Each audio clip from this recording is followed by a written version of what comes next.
The number one thing that couples argue about, which is the number two reason for divorce, and I mentioned this before, the clinical data, the top three reasons for divorce, top three out of the top five reasons for divorce, and the number two reason is arguing in conflict. The number one reason for arguing conflict, which causes a divorce, is not actually money, what most people think.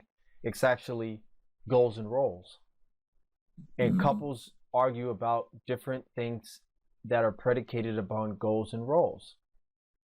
You know, she might say, "Oh, well, you were supposed to do this," and he's thinking, "Well, you were supposed to do that, and well, he was supposed to do this, and you were supposed to do that, and how come you didn't do this? How come you didn't do that? And well, why are you doing this? And why are you doing that? And I told you not to do that. I told you not to do that, but you never said this. You never said that." And that's basically all predicated on the fact that in the beginning they never laid down the law. What does Brother Polite say? What does Brother Polite say?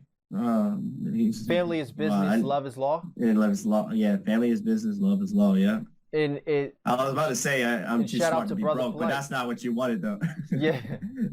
I was gonna say that. I was like, he normally says I'm too smart to be broke. Yeah, and he follows that up with something else. Yeah, he does. Yeah, shout out to him. Yeah, shout out to Brother Polite. And yeah, so, and I champion that concept. It is. I champion that concept because without order, there's chaos. And it's actually in Peterson's first book, which I had my ex read it. She actually came to me and said, "Yeah, well, it appears that from reading his book, in which she came to me about it, she explained that he lays out the biblical aspects on how us as women were chaos and you men are order." And she found that very ironic. And that's controversial, but there is some truth to it, to where I don't really want to expand on that exactly that deep right now, because it's a whole nother topic that could be a podcast on.